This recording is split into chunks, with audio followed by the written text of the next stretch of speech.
Depending on your role in medical billing, you will have different responsibilities. So if you work for a hospital, you may be responsible for doing the payment posting. If you work for a private practice, you may be responsible for doing all the things. But either way, you need to have this one skill to make sure that you are successful in doing your roles and doing your duties.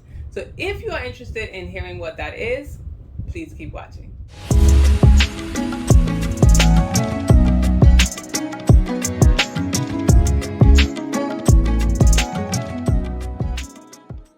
Welcome to the channel, or welcome back if you're new. My name is Tamika and I'm a certified professional biller and a certified professional practice manager. Now, this video was originally supposed to be about routines. Now, I have a video about my routine and I'll link that above.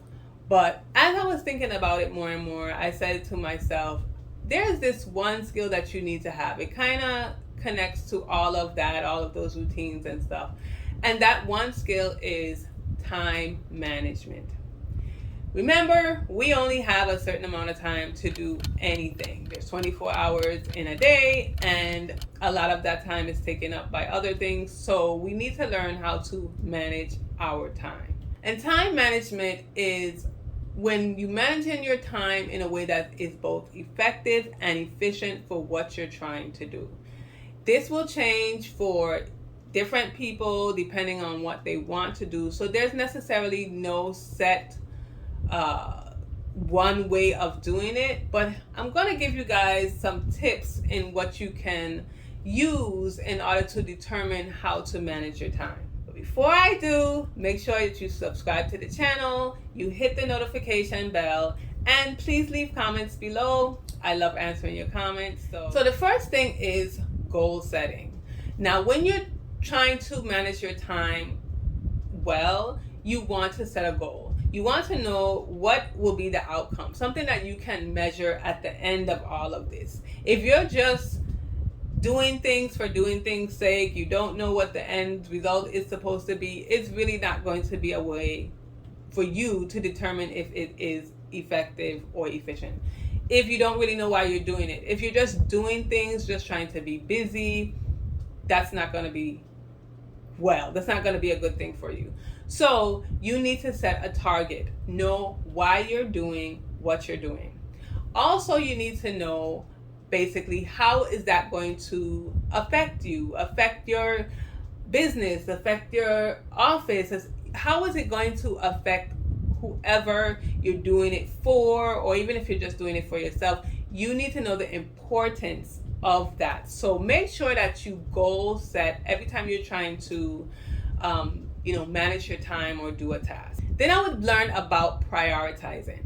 So now that you know what your target is, what you're going to do, you want to know your task, what you need to do in order to meet this goal. So goals are usually a bigger thing, the bigger outcome of it, but tasks are usually smaller items, smaller things that you do to meet that goal. And those tasks need to be prioritized.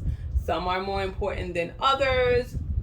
Some can be put on the back burner a little bit, but you need to know what you have to do in order to know how to prioritize what you have to do. So for example, we'll say you are a biller in a private practice, and so you do the full billing cycle. You send out claims, you follow up on payments, you post payments, you do the AR reports, you do patient statements, you basically do everything. So what you need to do is prioritize these tasks.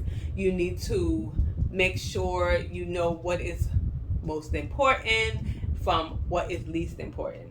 Now, you may feel that everything is important, and for the most part, everything is important, but depending on the time that you're doing it, one thing might be more important than the other. It's also important to know how long these tasks are going to take, because you might be in a big practice where your agent report is 50 pages, and from past experience, you realize that it takes you 2 days, 2 full days in order to do this aging report. So you need to make sure you know how much time it's going to take for you to do these specific tasks so that you can make sure that you can get them done when you need to get them done. So after setting the goal of doing this aging report, and then you prioritize, so now you know it's important for you to do it because it's at the end of the month and you need to get out this other report to your office manager or to your client or whatever. You need to make sure that you get it to them, so that is a priority at this specific time. It's going to take about 2 days because it's a big office and you have already put that down. Now you need to make sure that you schedule that in. If things are not scheduled, most likely you're not going to do it.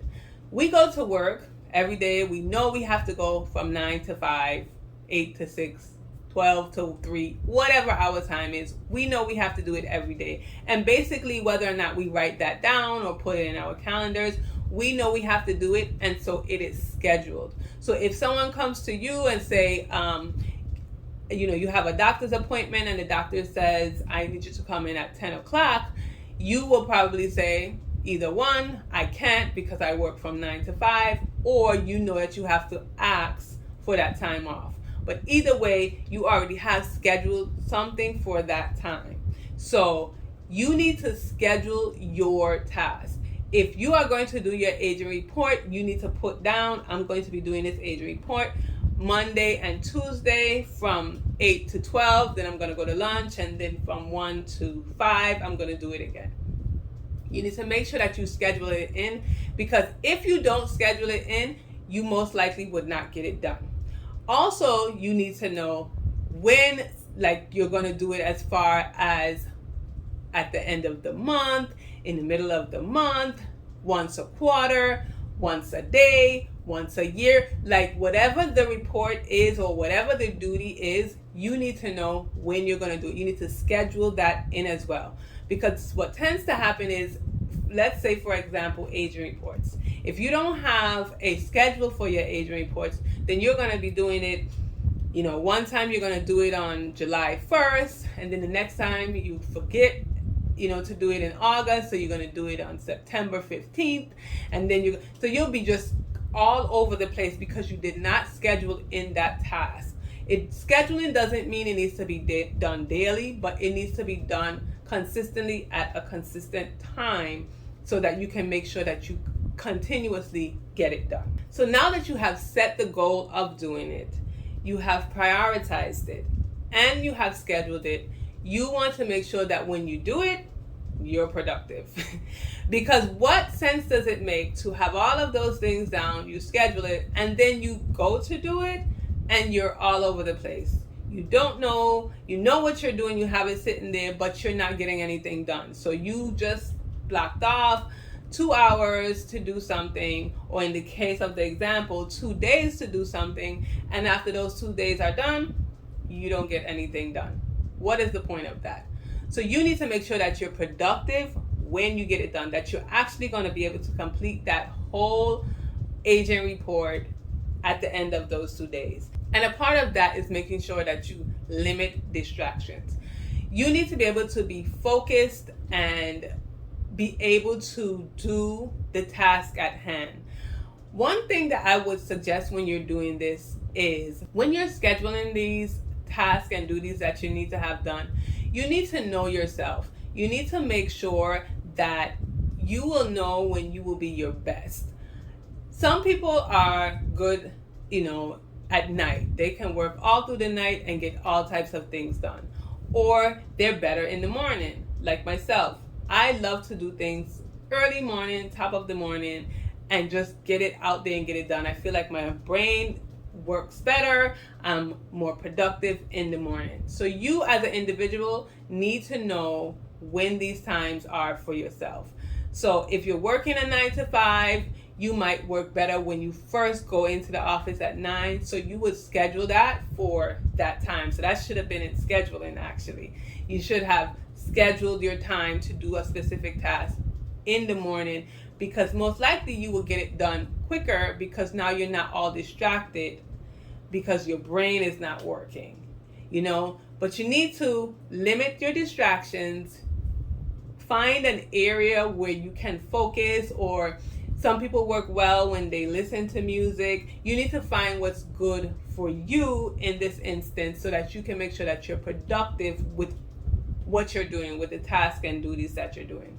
So they all kind of combine together and into time managing, just managing your time properly by setting the goals, by prioritizing those goals, by scheduling those goals, and by being productive when you actually are doing those goals. So if you're not familiar with what a medical biller does, be sure to watch this video right here. It gives you an overview of what a medical biller may do in private practice. See you again in the next video.